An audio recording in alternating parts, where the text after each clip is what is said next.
I was born deaf. My three brothers spent 33 years making sure I knew it was funny. When our mother died, they divided $73 million. The penthouse in New York, the yacht, the vineyard in Napa. Three men in good suits splitting it in a conference room while I sat at the end of the table and watched their mouths move. Then Roland, the oldest, slid a box down the table to me. It was a shoebox. Mom's things, he mouthed, slow and exexaggerated. The way people do when they think stretching your lips is the same as language. Sentimental stuff. Thought you'd want it. I opened it. A photograph. A key to a house already sold. And on top, laid on the tissue paper like the prize, my first hearing aid, the beige plastic one from when I was 4, that never worked, that made the world into a hiss. Snapped in half. Both pieces in the box. I looked up. All three of them were laughing. Not cruelly, that's the thing I need you to understand. Easily, comfortably, the way you laugh at a joke that's landed well among friends. And then my oldest brother did something he had never done in my entire life. He signed to me. He held his phone under the table where he thought I couldn't see it, and he glanced down at it, and then he lifted his hands, and he signed, slowly, badly, in the mangled word order of a man reading a foreign phrasebook off a screen. You can't hear us laugh. Then he fingerspelled the last word, because he didn't have the sign, and he got a letter wrong, and he had to start over, and the whole time he was smiling at me like he'd done something clever. 33 years. 45 years old, my brother, and he'd never signed one word to me. Not hello, not sorry, not once. And the first full sentence Roland Falk ever signed to his deaf brother, he had to look up on his phone in a conference room so that he could tell me I couldn't hear them laughing at me. He learned my language for one sentence. That one. I put the lid back on the box. I stood up. And I walked out of my mother's estate with 2 halves of a broken hearing aid, and I didn't fight, and I didn't sign anything back, and I did not see any of them again for 7 months. 7 months later, on the 1st of May, I sat in a hospital chair while a woman turned on a cochlear implant that had been surgically installed in the side of my skull 3 weeks earlier. Free. Paid for by a donor I'd never met. I was 33 years old, and I was about to hear for the first time in my life. I'll tell you exactly what happened when she switched it on, and it isn't what you think, and it isn't what I thought either. But when it was over, I walked out into the parking lot, and there was a woman standing next to my truck. 76 years old, a raincoat, a yellow legal pad held against her chest with both arms, like a shield. She saw me coming, and she turned the pad around. She'd already written it. Big block letters, the whole page. Mr. Falk, I was your mother's lawyer. She left a second will. Your brothers are going to lose everything. I'm sorry it took me 7 months to find you. The first words I understood after they turned on my ear did not come through my ear. They came the way every word of my life has come. Through my eyes. Off a page. From a stranger who was the first lawyer in 33 years who thought to bring something to write on. 2 things, before I go any further, because if I don't say them now, you'll spend this whole story waiting for the wrong payoff. The first is the implant. You think this is where the deaf man gets fixed and then, repaired, goes and claims what's his. It isn't. I'm going to tell you the truth about what a cochlear implant does to a man born deaf who gets one at 33, and it's going to disappoint you, and I need you to sit in that with me. I was not broken. I did not get fixed. Nothing about my ear won this. The second is the money. Yes, my brothers lost everything. But the weapon my mother used wasn't legal and it wasn't financial. It was linguistic. She destroyed her 3 oldest sons in a language they'd had 33 years to learn and hadn't bothered to, and the reason they lost is the reason they never saw it coming. They couldn't read it. It was in front of them the whole time, on her hands. That's the story. Not the money, not the ear. Now, one thing, and then I'll leave you alone about it. Somewhere in your life there is a person trying to tell you something in a language you've decided not to learn. It probably isn't sign. It's a kid who communicates in silences, a parent who says everything through food and nothing out loud, a spouse whose whole vocabulary is what they do instead of what they say. If any of that just landed on you, subscribe, because that is the only thing I ever really talk about, and this is the clearest case of it I will ever have. My name is Jonah Falk. I'm 33. I build cabinets. A shop, 3 employees, a dust problem, A waiting list I'm proud of. My wife is Dahlia. Our daughter, Iris, is 7. My mother was Ingrid Falk, and I want to tell you where the $73 million actually came from because my brothers spent their whole lives hoping nobody would ask. It came from sheets. In 1979, my mother was 26. She bought one industrial washing machine on credit, put it in a rented garage, and started washing linens for a motel, then a second motel, then a hospital, then a chain, Falk Linen Service. 35 years of washing other people's bedding, so well and so relentlessly, that when she sold it in 2014 it was the biggest industrial laundry in 3 states. That's the empire. The yacht, the penthouse, the vineyard, all of it came out of a building with no windows and 240 degrees of steam, run by a woman with cracked hands who never took a vacation. My brothers were embarrassed by it. 3 grown men, who never held a job she didn't hand them, quietly humiliated that the family money smelled like bleach. Roland told people we were in commercial services. My mother knew. She never said a word. She just watched. She was very good at watching. I got that from her. I want to tell you about my brothers, and I'm going to do it in the only way that actually explains them. I'm going to tell you how many signs they know. Roland is 45. He was 12 years old when I was born, 12. Old enough to read a book, ride a bus, learn a language. Kids that age pick up sign faster than anyone. Barrett was 9. Griffin was 6. Every one of them was young enough that it would have been easy and old enough that it was a choice. In 33 years, my 3 brothers learned a combined total of 4 signs. Here they are. Roland knows 2. The first is a name sign he invented at 13. In my language, a name sign is given to you by deaf people, built from a letter plus something true about you. My mother gave me mine when I was a baby, the letter J, drawn out from the corner of her eye, because I was 6 months old and I watched everything. The one who sees. That's been my name my whole life. It's what my wife calls me. It's what my daughter calls me.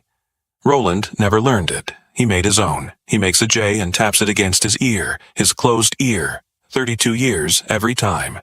It means the deaf one. It means the one who can't. He thinks it's affectionate.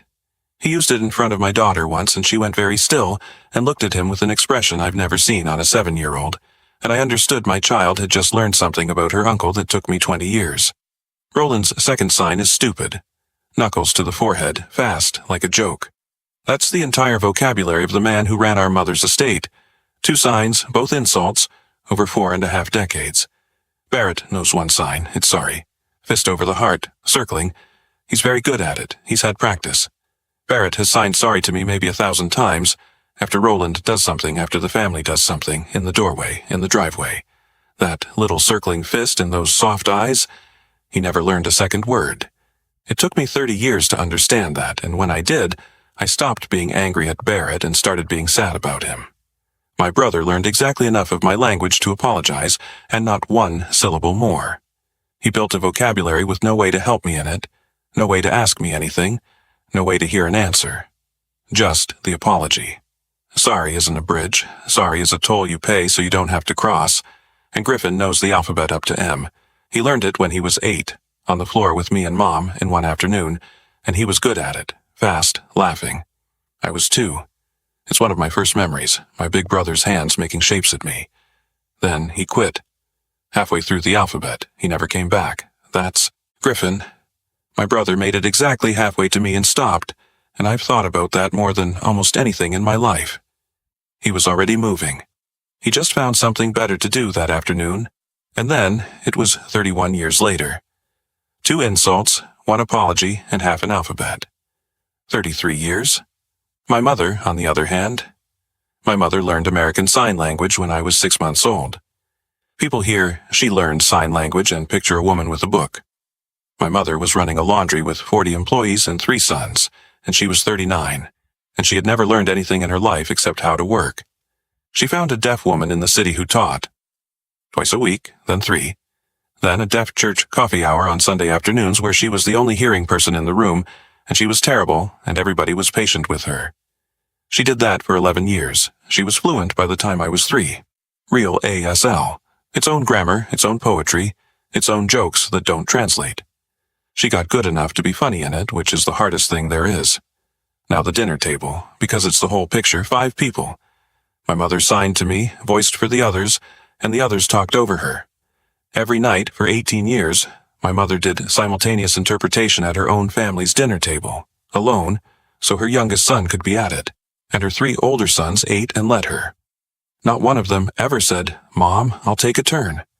Not one of them ever said, "Let me learn some so you can eat your food." Here's what I didn't understand until this year, and neither did she until the end. They weren't ignoring me. They were letting her carry me. As long as Mom was the interpreter, I was Mom's job, her deaf one. They were free. Now, I have to complicate this because a story where the mother is perfect is a story where nobody learns anything. My mother pitied me too. Not the way they did. She never mocked me a day in her life.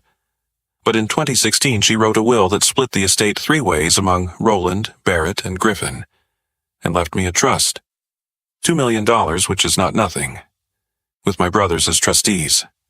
My mother, who loved me more than anything, who gave 11 years of Sunday afternoons to be able to talk to me, signed a document saying, "My deaf son can't be trusted to hold his own money, and the men who should hold it for him are the men who mock him." She wasn't cruel. She was doing what every parent of a disabled kid gets told to do by every well-meaning advisor alive. Protect him, make sure someone's looking after him.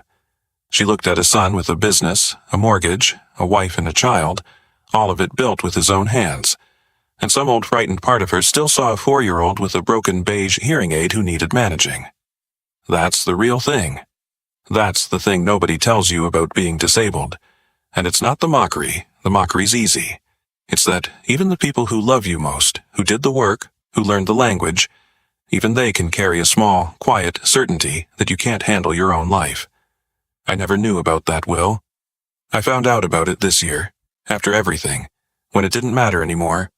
I've forgiven her completely, and it cost me nothing, because in the last year of her life my mother did the thing almost nobody ever does. She found out she was wrong about her own son. She had 13 months left. She used every one of them.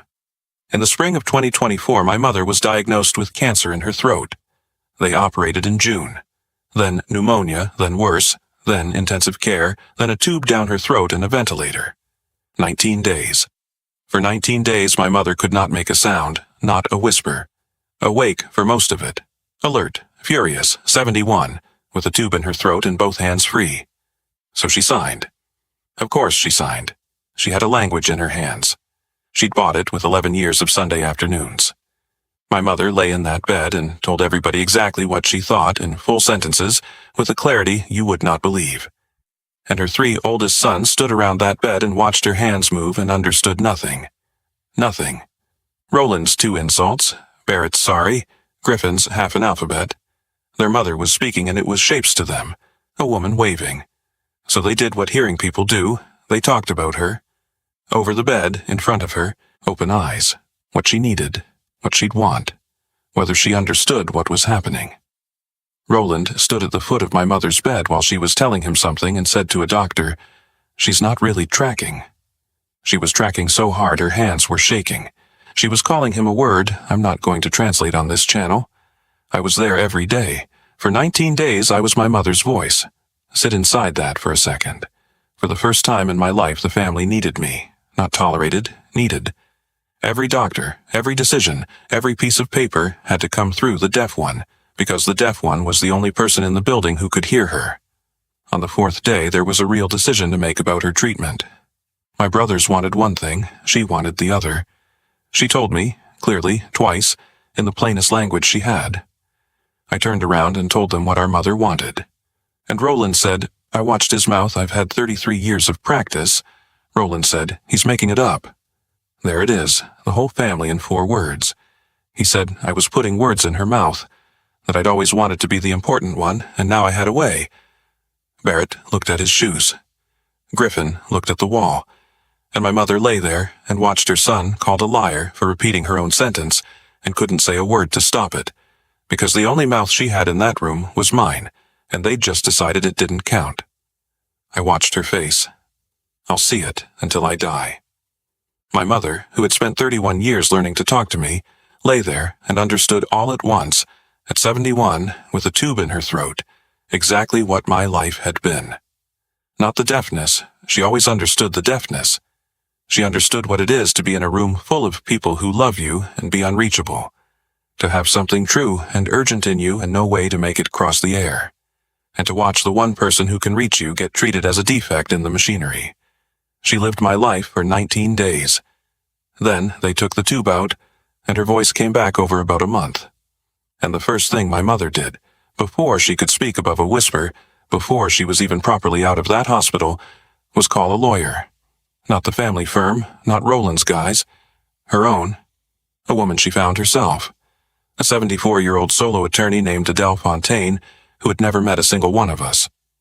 My mother executed her second will on the 12th of August, 2024, 13 months before she died. I know exactly what she did and why, because Adele Fontaine has since walked me through every line of it, and because my mother, being my mother, wrote it all down. She did it right, and that matters, so I'll be quick. 13 months from death, not 13 days, out of the hospital, sharp, driving. A physician's letter documenting her capacity that day. Witnesses with no connection to the family.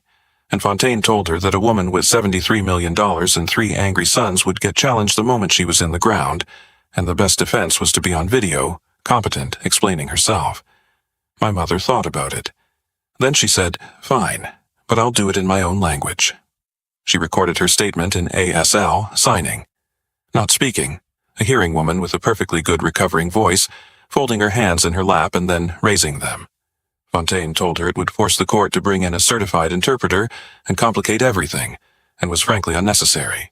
And my mother smiled at her and said, "It's not unnecessary, it's the whole point." Here's what was in it. $250,000 each to Roland, Barrett, and Griffin, and attached to those 3 bequests, a no-contest clause, old, hard, well-drafted. In plain terms, take it, and it's yours, free and clear. Challenge this will in court and you forfeit it. Fight me and you get nothing. And the residue, the company money, the properties, the whole $73 million, to her son, Jonah. Outright. Not in a trust.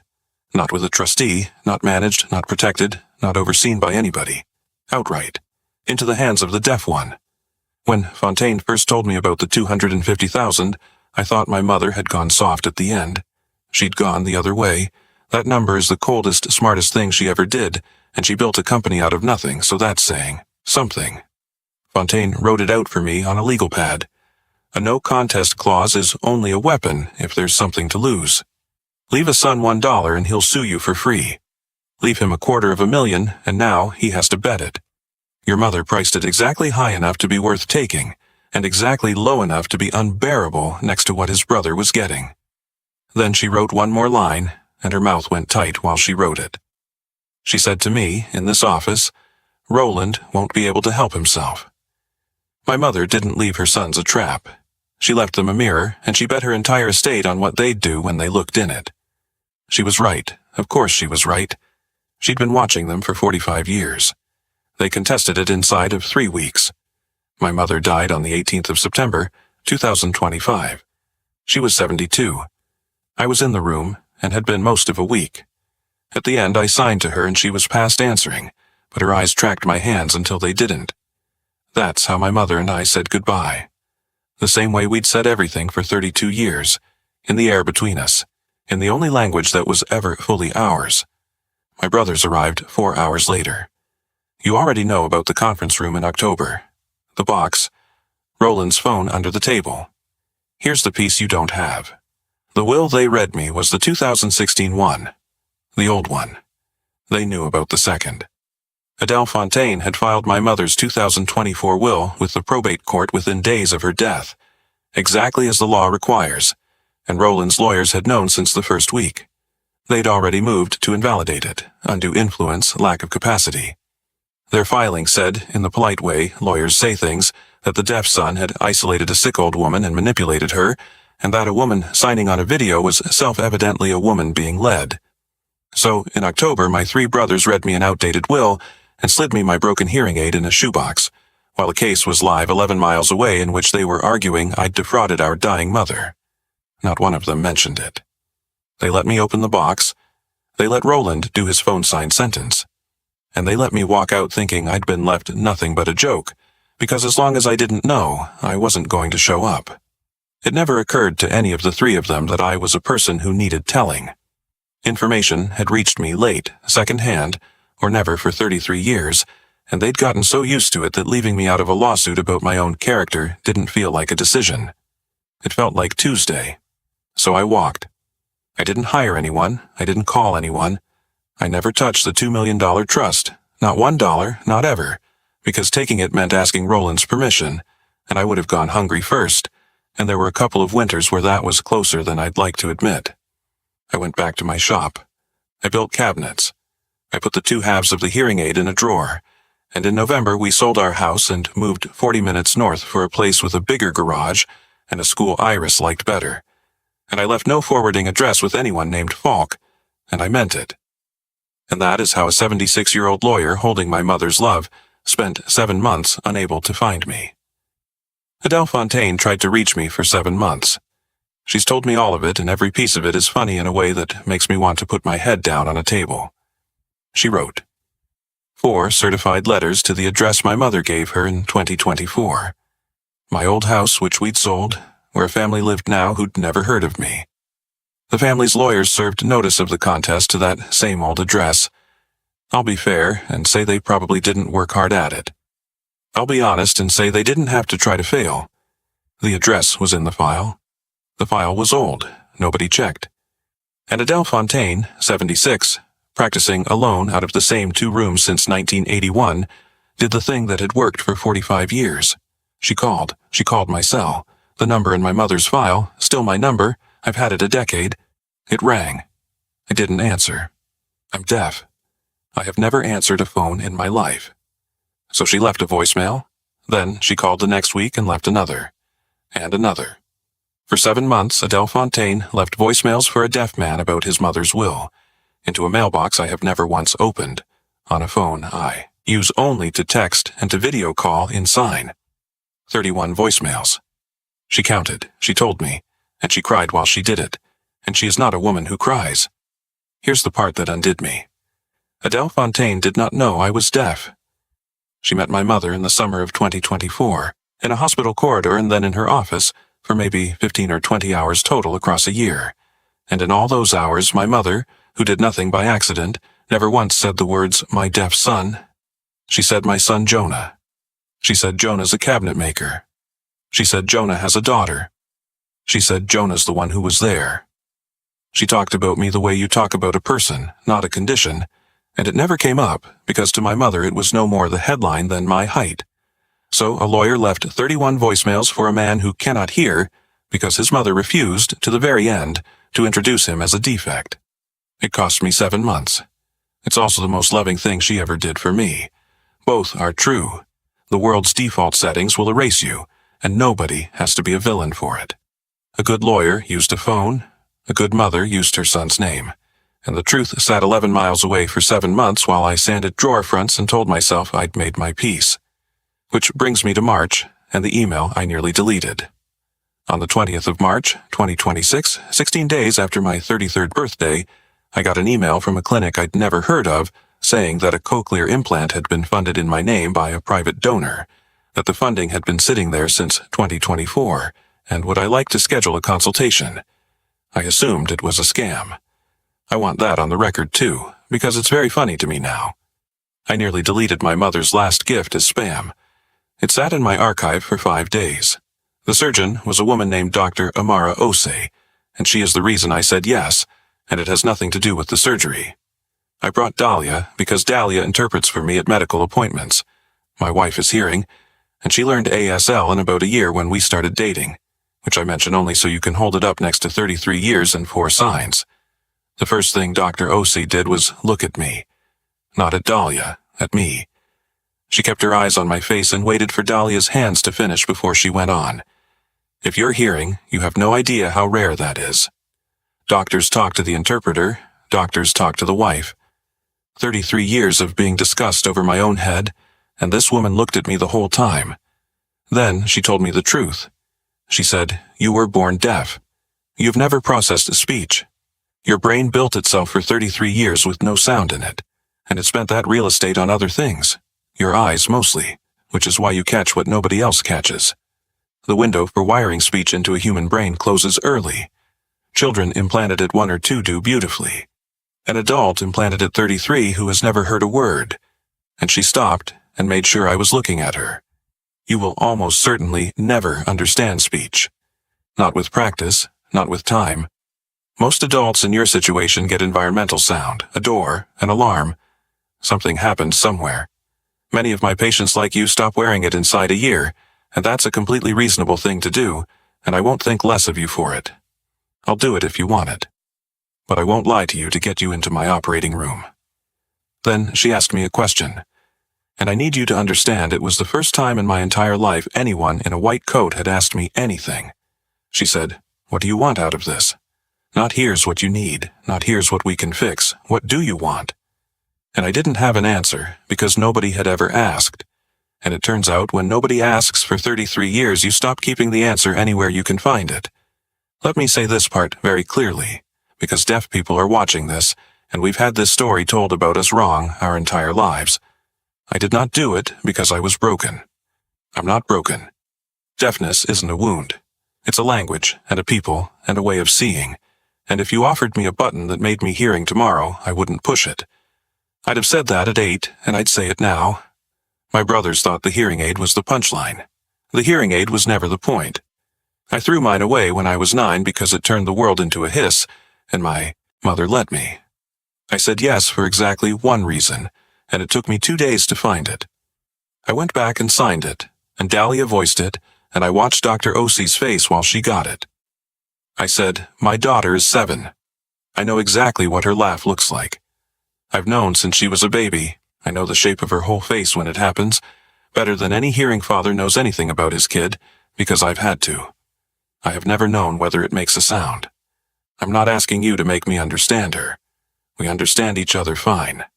I want to know if it has a sound, that's all. Even if it's just a shape. Even if it's nothing." Dr. Osei was quiet for a second, then she said, "That I might be able to do. They operated on the 8th of April. It went fine. And then nothing happened because they don't turn it on. That's the part nobody knows. There's no switch in the operating room. You go home with a shaved patch and a headache, and you wait 3 weeks with a magnet in your skull doing nothing. Activation was the 1st of May. Dahlia came. Iris came, because she'd made us promise.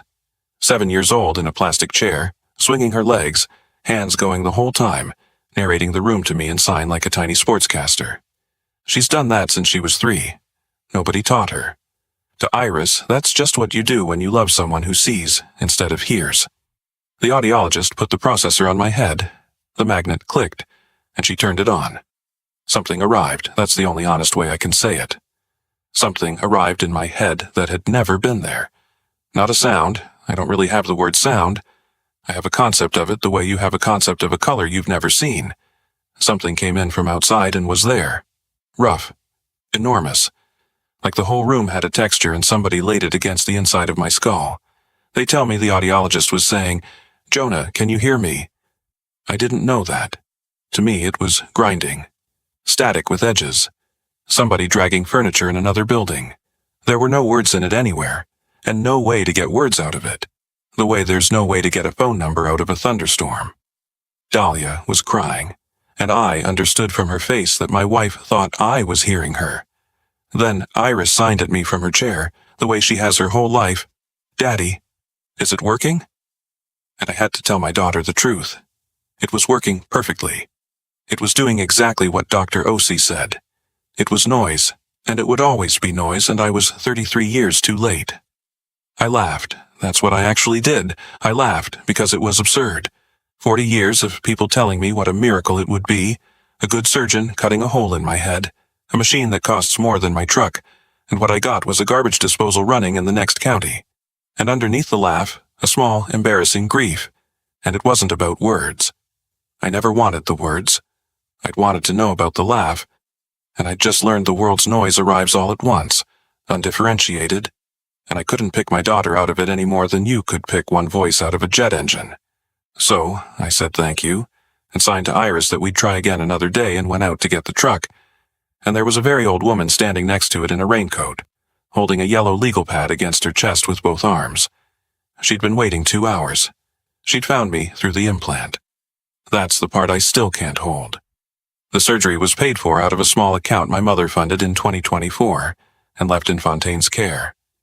When I finally said yes in March, the clinic billed it.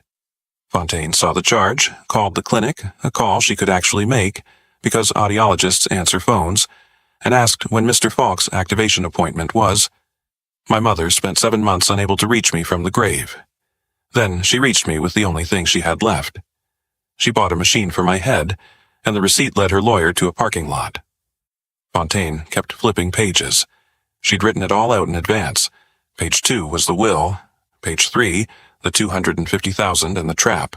Page 4, the contest, 7 months live, my brothers arguing to a judge that I'd manipulated a dying woman.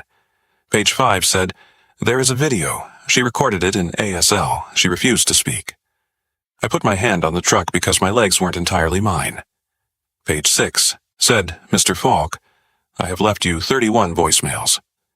I looked up and she had her hand over her mouth, and I watched a 76-year-old lawyer understand, standing in a parking lot, exactly why she'd never gotten a call back. I took the pad. I wrote, you didn't know. Her hand shook while she answered. I've kept the page. She never said it. In a year, she never once said you were deaf. She said, my son Jonah. I've been a lawyer for 45 years, and I have never been so professionally humiliated and so personally moved by the same fact. Then, she told me you'd be hard to find. I thought she meant estranged. She meant I wouldn't know how to look. We sat in my truck for 2 hours and wrote until the pad ran out, and then wrote on the backs of my invoices. 90 pages of 2 people writing at each other in a parking lot. It's in a box in my shop. It's better than any recording anybody ever made of anything. Around the 60th page, she wrote, the hearing is in 7 weeks. If you appear, we will win because of the video. If you don't, they'll take it by default, and I will have failed her. Will you come? I sat there with a magnet in my skull that had delivered me nothing but noise that morning. I thought about a shoebox, and I wrote one word. Yes. The hearing was the 22nd of June. My brothers had 4 lawyers. Roland wore a suit that cost more than my table saw. Barrett wouldn't look at me. Griffin looked at me for about a second and a half and then found the wall, the way he found the wall in the ICU. I had Adele Fontaine, 76, alone, with a rolling cart. And 2 court interpreters, one for me, so I could follow, and one for the video. Appreciate that for a second. Roland's $400 an hour lawyers had to formally request a certified ASL interpreter, in advance, in writing, so their clients could understand what their own mother had said. My brothers filed a motion to be able to hear their mom. Their case took the morning, and it was well built. She'd been sick, isolated, dependent. A woman who signs on video is a woman being coached. You can't tell from hands whether a person means it. A will leaving $73 million to a son with his condition, and $250,000 each to 3 healthy sons was so unnatural on its face that the only explanation was influence. And Roland's lead lawyer said, out loud, I read it off his mouth and then got it again a half-second later from the interpreter, which is a thing that happens to me a lot. Mr. Jonah Falk was the only person in that hospital room who could communicate with the dissident. He controlled every word that entered and left her. He had, quite literally, the only voice she had. And he used it. He meant it as an accusation. It's the truest sentence anybody said all day.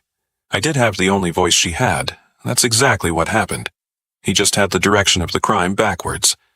Then Fontaine got up, 76, slow, and she hadn't objected to a single thing all morning, and said, more or less, Your Honor, rather than argue, I'd ask the court to let Mrs. Falk address the question herself.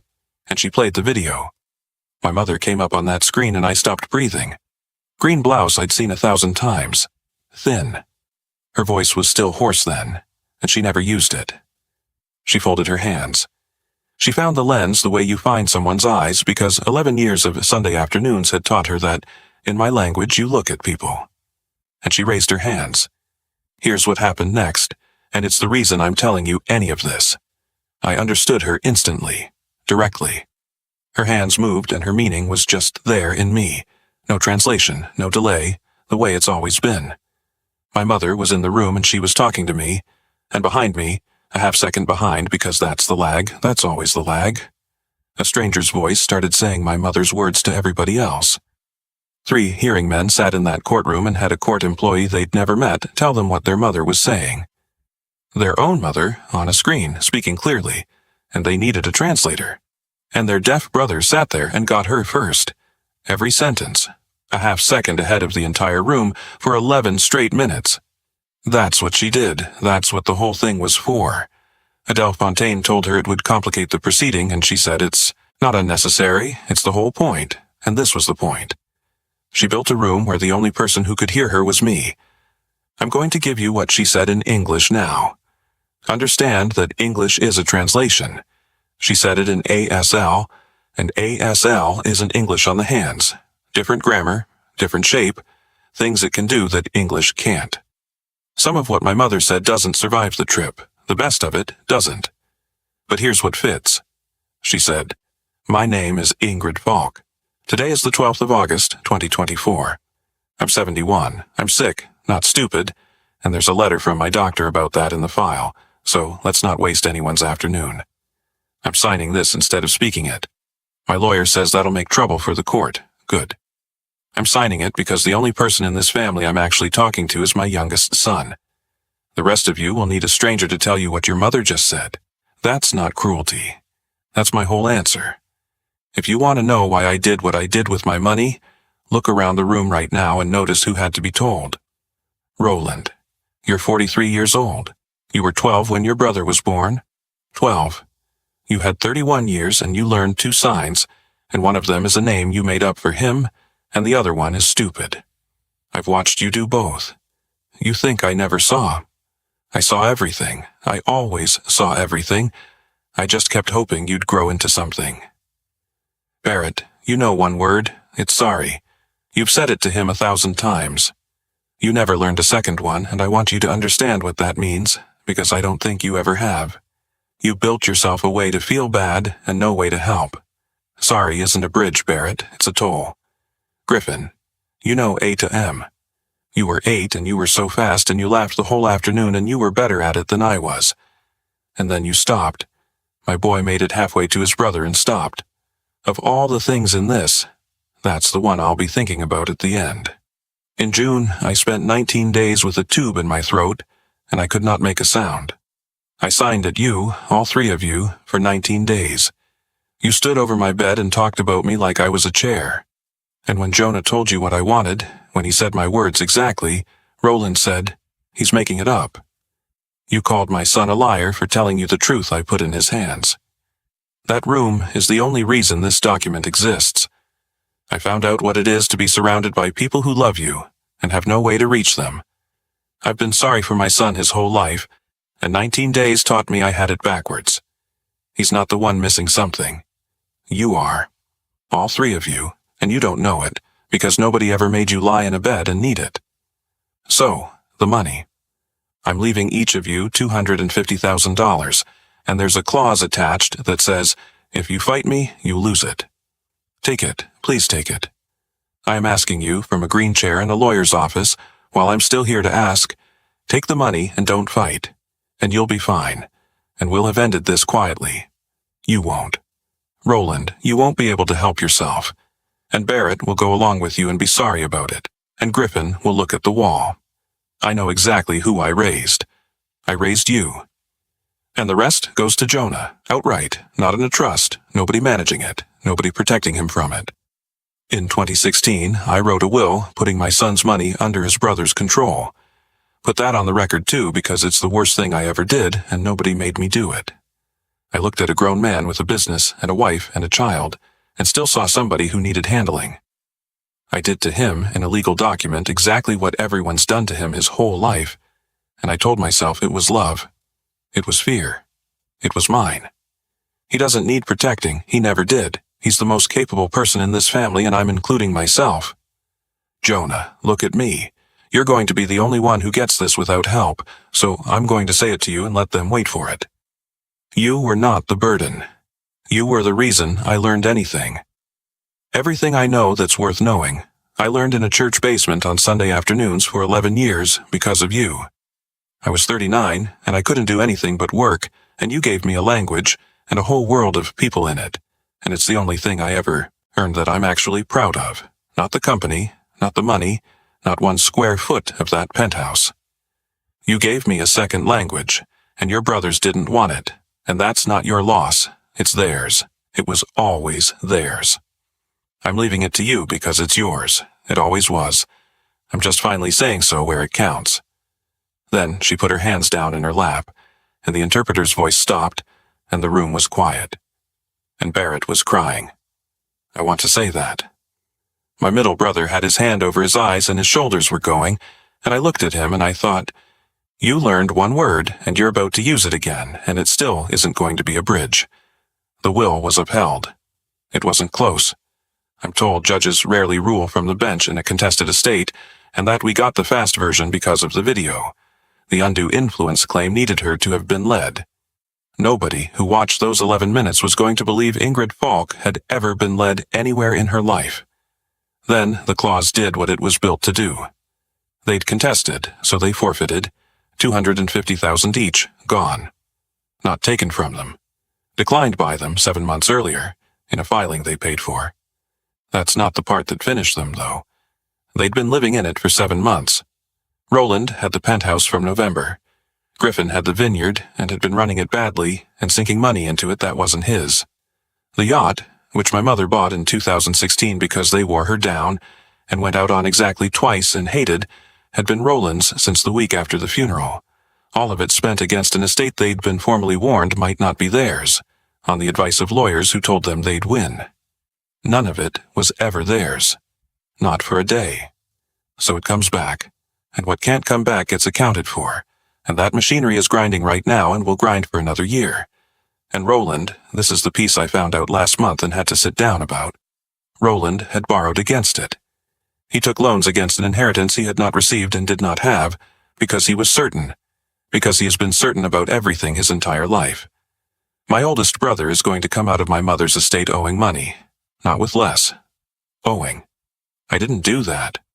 I want to be very clear, because there's a version of this where I'm the avenger, and it isn't true, and it isn't even interesting. I did nothing. I showed up in a courtroom on the 22nd of June, and I sat in a chair and I watched a video. My mother did it. And she barely did it. She just declined to protect them from themselves for the first time in 45 years. She left the door unlocked and told them not to go through it, and knew exactly which one of them would. The last thing she ever built, and it was the only thing she ever built out of them instead of for them. There was a second recording. Fontaine gave it to me in the hallway afterward, on a drive, in an envelope with my name on it in my mother's handwriting. My mother had been specific. The first video is for the court. This one is for Jonah, and it is not evidence, and no lawyer is ever going to sit in a room and read my son's mail. I watched it that night at my kitchen table. Dahlia beside me, Iris on my lap in pajamas. Same green blouse. Same chair. Same afternoon. She recorded them back to back. You can see it. She signed to me for 6 minutes. Most of it is mine and I'm keeping it. But there's one part I'll tell you because it's the only reason I told this story at all. At the end she said, signing, "There's one more thing and it's already done, so don't argue with me about it. I'm on a recording and I win. I've paid for a cochlear implant for you. It's in an account with Adele. It's not a gift with strings and it is not me trying to fix you, and if you think that for 1 second I'll come back and haunt you. You're not broken. You have never been broken. I've known that since you were 6 months old, and you looked at my face like you were reading a book. It's there because nobody ever asked you. Your whole life, people decided things about your body and your school and your future in rooms you weren't in. I did it too. I did it in 2016 with a lawyer and a pen, and I'm ashamed of it. So, it's yours if you want it, and it is exactly as much yours to refuse. I won't be here to see which you choose. I'd be proud of you either way." And then my mother did something she had not done in 32 years. She put her hands down, she looked into the camera, and she took a breath, and my mother, who had a perfectly good hearing voice her whole life, who used it every day with everyone else, who never once in my entire life aimed it at me because she had something better. My mother spoke, out loud, at me, 4 or 5 words. I watched her mouth make them. She was crying, and she was smiling at the same time, and she was doing it badly, haltingly, the way you'd speak a language you'd never practiced, because in a sense she never had. She was a woman who had spent 11 years learning not to need her own voice, betting in a lawyer's office in August that by the time her son saw this he might have an ear. She was betting on a machine I hadn't agreed to yet. I had the processor on. I hadn't taken it off since May. I'd been wearing it around the shop, letting the world grind at me, mostly because Iris liked it. And I heard something. I want to be so honest with you here. I did not hear my mother's voice. There is no world in which I heard my mother's voice, and Dr. Osi told me that in March, and she was right to tell me. I heard a shape. Something arrived, a soft, rough, rising thing. 4 or 5 pulses of texture, and then it stopped. That's what my mother's voice is to me. That's all it will ever be. A shape with no words in it, 4 or 5 beats long. And I turned to Dahlia, and Dahlia had both hands over her mouth and she was gone. She was no help at all, and I felt something small and cold go through me, because I understood that the last thing my mother ever said to me was a sound, and a sound is the one thing on this earth I cannot keep. And then a 7-year-old climbed up onto the table. Iris knelt in front of the laptop, and she rewound it herself. She watched her grandmother's mouth.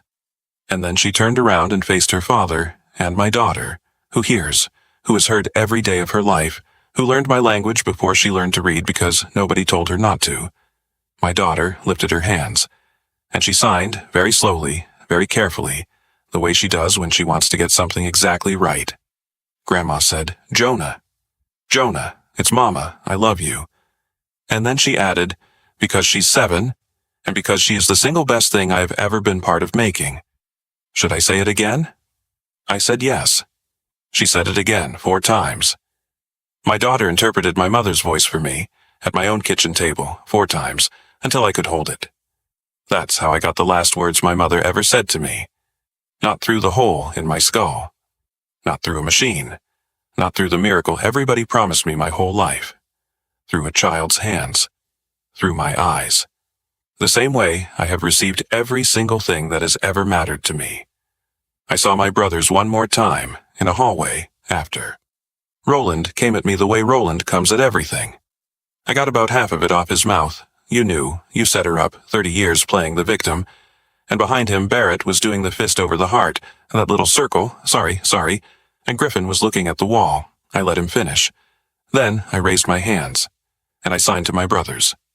Slowly, clearly, the best I've ever signed in my life, my hands completely steady, and I said everything I had. It took about a minute. They watched my hands move. All 3 of them. And they understood nothing. Not one word. Roland's face did a thing I'd never seen on it, which was confusion. Actual confusion. A man waiting for the subtitles to come up. And when I was done, I put my hands down and I walked out. I didn't translate it. Nobody translated it. There was no interpreter in that hallway, and there never will be. For 1 minute, my brothers stood in a room and watched somebody they were related to tell them something that mattered, and got nothing, and had no way to get it, and had to just live in it. 1 minute. I've had 33 years. Was that cruel? I've turned it over a lot. Here's where I've landed, and you can disagree with me. Plenty of people have. I didn't do it to hurt them. I did it because at 33 years old, standing in a courthouse hallway, I finally understood something it had never once occurred to me I was allowed to understand. I am not required to translate myself for people who won't come and meet me. That's not revenge. That's the first boundary I ever set in my life, and I set it at 33, and I'd like the 10-year-old version of me to know it happened. I'll tell you what I said, though, because I don't want you to think it was a curse. I said, I forgive you. I said, not because you've earned it, you haven't, and not because Mom would want it, though she would. I'm doing it because carrying the 3 of you around has been the heaviest thing in my life, and being deaf has never been heavy at all, and I'm putting you down now. And I said, she left you a language. 33 years, it was right there, in the house, for free, and it was the only thing she had that was actually hers, and you didn't take it. That's the only thing you were ever really disinherited from. She just made it official. Then I went home. A few things, and then I'm done. The implant. I still have it. I wear it maybe half the days. It has never given me a word, and it never will, and Dr. Osi was right about all of it, and I've stopped being sad about that because the gift was never hearing. The gift was that somebody asked. One woman, out of everybody, in 33 years, decided that what I wanted was a real question with a real answer. Then she died before she could hear it, and she'd already said she'd be proud of me either way. If you're hearing and you take one thing from a deaf cabinet maker today, take that. Ask. Ask the person instead of solving them. The money. I kept it. All of it, and I won't perform being uncomfortable about it, because performing modest is just one more way of agreeing I shouldn't have it. But I sold the penthouse, the vineyard, and that stupid boat. My mother never wanted any of them. They were things her sons wanted, and she bought them the way she did everything for those three, which was to make them stop asking. That money is a fund now, and it does one thing. It pays for sign language classes. Free. Any family, anywhere, with a deaf kid. No cost, no application, no proving you deserve it. One rule. The classes aren't for the deaf kid. The deaf kid is fine. The deaf kid has a language, and if you leave them with other deaf people, they'll be fluent and funny and whole inside a year. The classes are for everybody else, the parents, the brothers, the sisters, the uncle who's going to be 45 one day with 2 signs to his name. Because that's what this whole thing is actually about, and it took my mother 19 days on a ventilator to see it, and it took me 33 years. Everybody in my life thought my deafness was my problem to solve. Fix his ears, get him a device, teach him to talk.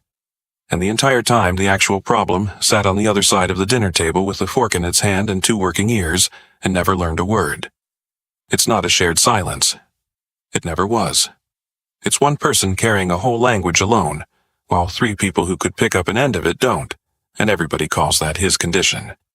I won't ask if you know somebody like my brothers. You do. So here's what I'll leave you with instead. Last Sunday I came into the kitchen and my daughter had our neighbor's kid at the table, a boy from down the street, and she had his hands in hers and she was moving his fingers into shapes, and she was correcting him, patiently, the way you'd correct a golf swing. He was terrible. He was laughing. He was 7. And she looked up at me and signed, he wanted to know how to say your name. Not the mocking J at the ear, the real one, the one my mother made in 1993 for a baby who watched everything. That took an afternoon. My brothers had 33 years. Whoever you're thinking about right now, the one who talks in silences, or in food, or in the things they do instead of the things they say, I want you to notice that you already know exactly who they are, because you thought of them by the second sentence of this video. Go learn 1 word of it. 1. You have an afternoon. Tell me in the comments what the word is and who it's for. And if you're the person in your family who's been carrying the whole language alone, subscribe and sit with me a while, because I know exactly how heavy it is and I'd like you to know somebody's saying so out loud. My brother had to look up my language on his phone to tell me I couldn't hear him laughing. My mother spent 11 years of Sunday afternoons learning it so she could tell me one thing. Both of them got what they paid for.